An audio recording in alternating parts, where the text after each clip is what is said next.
बच्चों, कैसे हो आप? आज हम उसी चैप्टर के नेक्स्ट टॉपिक को पढ़ेंगे जो है वैद्युत द्विध्रुव की अनुप्रस्थ स्थिति कह लो या निरक्षीय स्थिति के कारण वैद्युत क्षेत्र की तीव्रता। लास्ट वीडियो में हमने आपको बताया कि जब एक्सियल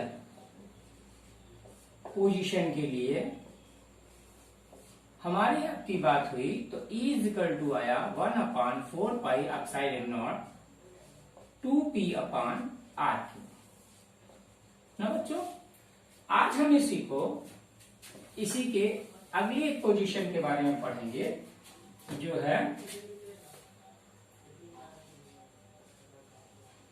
वैद्युत द्विध्रुव की निरक्षीय या अनुप्रस्थ स्थिति के कारण वैद्युत क्षेत्र की तीव्रता। बेटा मैं इसको शुरू करने से पहले कुछ बातें आपको बताता हूं। जैसे हमने क्लास 11th में दो वेक्टर पढ़े थे, किन्हीं दो वेक्टरों को किसी एंगल पर ऐसे ज्वाइन किया गया था, तो उनका जो रिजल्टेंट निकला था उस रिजल्टेंट को हमने ऐसे ऐसे जोड़ा था।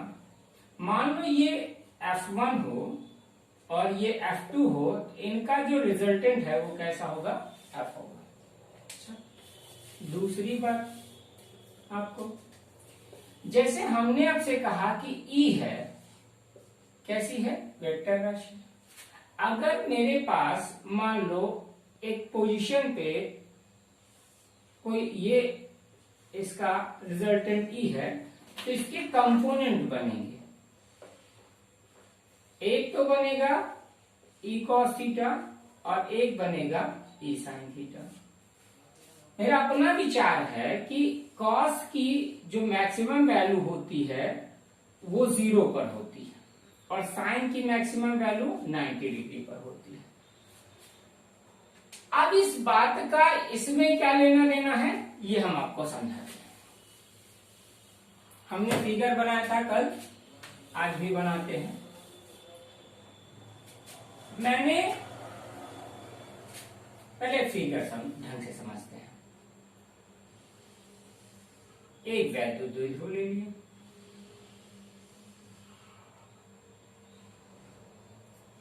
वैद्युत द्विध्रुव निगेटिव टू पॉजिटिव माना ए भी वैद्युत द्विध्रुव जो परावैद्युतांक में स्थित है। बेटा अभी इसके लास्ट वीडियो में मैंने एक्सियल अक्ष के अनुदिश बात की थी। अब कैसा होगा? परपेंडिकुलर। निरक्षीय अनुप्रस्थ का मतलब परपेंडिकुलर। मान लिया ये यहां पे है, इसका ये मध्य बिंदु O है। थोड़ा सा बराबर करता हूं, बराबर हो गया।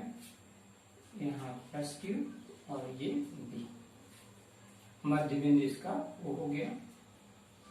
अब देखो मध्य बिंदु से स्मॉल r दूरी पर कोई बिंदु क्या ले लिया?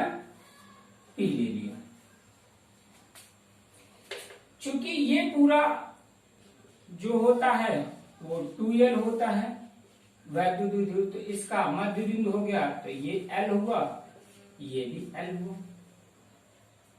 हमने आपसे कहा है कि मानो कि ये इसके कारण इस पर अगर हम इसको करते हैं वैद्युत क्षेत्र की तीव्रता के लिए,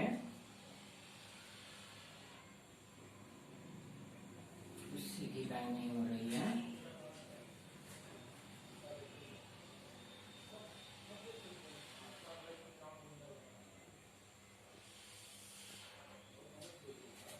ये मैंने कह दिया कि ये तुम्हारा E1 है, और इसके लिए कह दिया तो ये तुम्हारा क्या बनेगा, E2 बनेगा। इसकी वैद्युत बल रेखाएं या वैद्युत क्षेत्र की तीव्रता कैसी होगी, बाहर की ओर, और इसकी अंदर की ओर। ये कौन बनेगा, कौन सा पॉइंट है, P। सपोज करो कि इसके रिजल्टेंट को हम यहां पर लेते हैं E, तो इसको मैंने ये मिला दिया, ये इसका रिजल्टेंट बना। लेकिन एक बात समझो मेरे भाई, अगर ये तो इसके दो कंपोनेंट्स बनेंगे,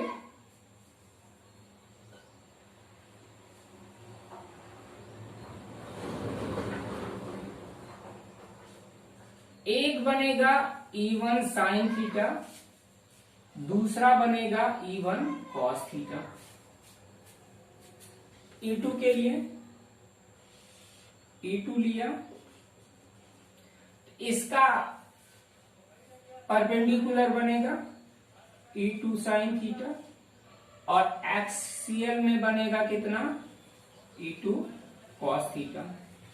चूंकि ये बिंदु P पर ही है, तो इन दोनों को अगर आप ज्वाइन करने का प्रयास करोगे तो ये कुछ इस तरीके से बनेगा।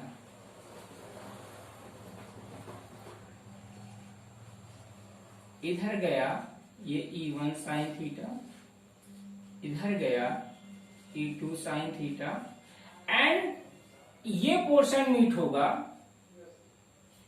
तो ये एक ही एक्सिस पर जाएंगे, तो इनको E1 cos theta plus E2 cos theta लिख सकते हैं। आप समझ रहे हो, आई होप आपको ये समझ में आ रहा होगा। अगर मैंने इसको बताया कि यहां पर ये थीटा है, तो ये भी यहां पर थीटा होगा, और ये वाला पोर्शन भी थीटा ही होगा। ठीक, मेरी बात समझ में आ रही है? सारी चीजें देख लीजिए। क्या करना है, हिंदी क्या है, माना ए भी एक वैद्युत द्विध्रुव है जो परावैद्युतांक के में स्थित है। द्विध्रुव के मध्य बिंदु O से लंबवत r दूरी पर स्थित बिंदु P पर वैद्युत क्षेत्र की तीव्रता ज्ञात करनी है। फाइनल पोजीशन आपको ऐसी बनानी है, और अगर आप जब इसको समझ पाए तो इसी पे आप एक फाइनल वाला फिगर बनाएंगे। ये E1 साइन थीटा, यहां पे इसके लिए आप लिखोगे E2 sine theta, and this portion, इसको आप लिख सकते हो E1 cos theta plus E2 cos theta. ये सारी जानकारियां, ये फिगर सब आपको पीडीएफ में मिलेगा। आप इसको सिर्फ समझिए, फिर मैं आगे का कार्यक्रम करता हूं। ठीक, दूसरी बातें, आज मैं एक तरीका इसमें बता रहा हूं, एक तरीका आपको मैं पीडीएफ के लिंक में रहेगा, वहां भी बताऊंगा। अब देखो थोड़ा सा इसको डेरिवेशन इसका कैसे होगा।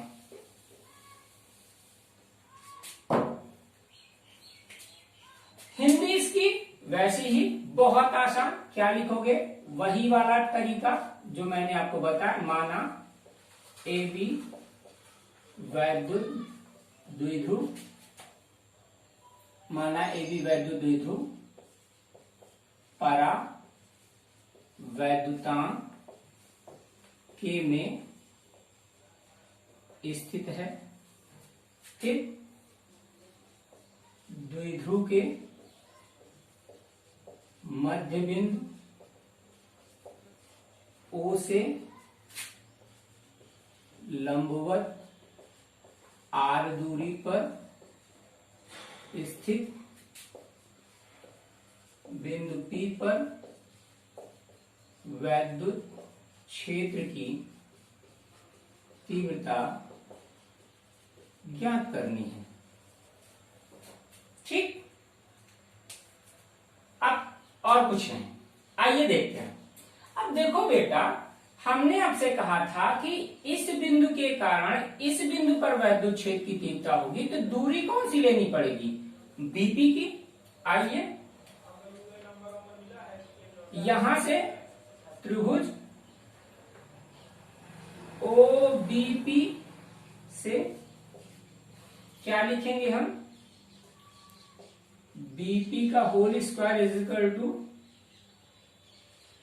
ओपी का होल स्क्वायर प्लस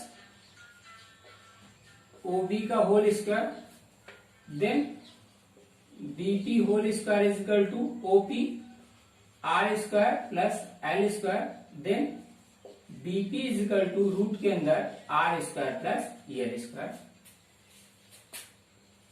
इसी प्रकार ओ ए पी से आप क्या लिखोगे? एपी या चाहे पीए लिखो, क्योंकि डायरेक्शन इधर से है। पीए का whole square is equal to कितना लिखोगे? ओपी का होल स्क्वायर प्लस ओए का whole square. After that PA का whole square is equal to R square plus L square, then PA is equal to root R square plus L square. मतलब बेटा, एक चीज आप यहां से लिख सकते हो कि BP is equal to PA is equal to root के अंदर R square plus L square, and this equation right will be power 2 की बात समझ में आ रही? देखो बेटा, यूपी बोर्ड एग्जामिनेशन में आपको ये चीज लिखने की आवश्यकता नहीं है। आप इसे इतना डायरेक्ट लिखो कि BP is equal to PA is equal to, after that अब यहां से वही कहानी कि प्लस क्यू आवेश के कारण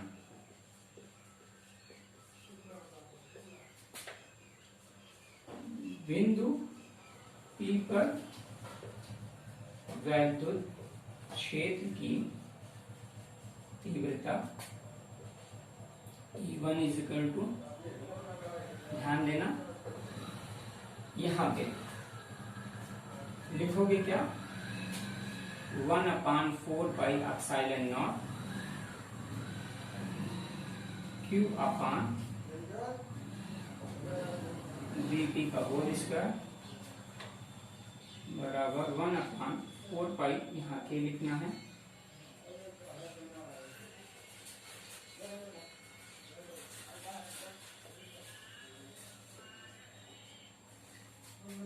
after that E1 is equal to 1/4 pi epsilon naught के Q upon R square plus L square. फिर माइनस क्यू आवेश के कारण बिंदु P पर वैद्युत क्षेत्र की तीव्रता। सेम प्रोसेस है बेटा, बहुत सरल है। Q upon R square plus, थोड़ा सा जल्दबाजी कर दी यहाँ पे, पीए का होल स्क्वायर बराबर 4 पाई एप्सिलॉन नॉट के Q अपान रूट के अंदर R square plus L square का whole square, then E2 is equal to 1/4 pi epsilon naught के Q upon R square plus L square 2। बच्चों, ये जगह कम है, थोड़ी सी मैं इसको इरेज करता हूं। बेटा अब देखो, हमने ये कार्यक्रम कर लिया। अब हम ये देख रहे हैं E1 व E2, E1 व E2 के लिए अगर मैं चाहूं तो इन पर ऐसा वेक्टर भी लगा सकता हूं। E1 व E2 के लिए ये जो है वो परस्पर कैसे हैं, विपरीत, और परिमाण में परस्पर विपरीत व परिमाण में क्या है, समान है। अब मैं कुछ ज्यादा ना लिख के आपको समझाने का प्रयास करता हूं कि E1 साइन थीटा और E2 sine theta equal and opposite direction में, तो ये एक दूसरे को क्या करेंगे, निरस्त कर देंगे। लिख देता हूं, E1 साइन थीटा व E2 साइन थीटा परस्पर बराबर व विपरीत हैं, जिससे वे एक दूसरे को निरस्त कर देते हैं, जबकि E1 cos थीटा व E2 cos थीटा अक्ष के अनुदिश क्या होते हैं, जुड़ जाते हैं। ठीक, अतः अब थोड़ा तेजी से, अतः बिंदु P पर परिणामी वैद्युत क्षेत्र की तीव्रता E = E1 cos theta plus E2 cos theta. Putting these values E1 and E2, E = 1/4 pi epsilon naught K Q upon R square plus L square into cos theta, then 1/4 pi epsilon naught K Q upon R square plus L square cos theta. These values, these are same. Then E = 1 and 1, 2 into 1/4 pi epsilon naught K Q upon R square plus L square cos theta. After that, triangle OBP, triangle OBP क्या करोगे, cos theta = A upon K, then A L upon K is a root के अंदर R square plus L square and L upon R square plus L square की power 1/2. This value, putting this, then A =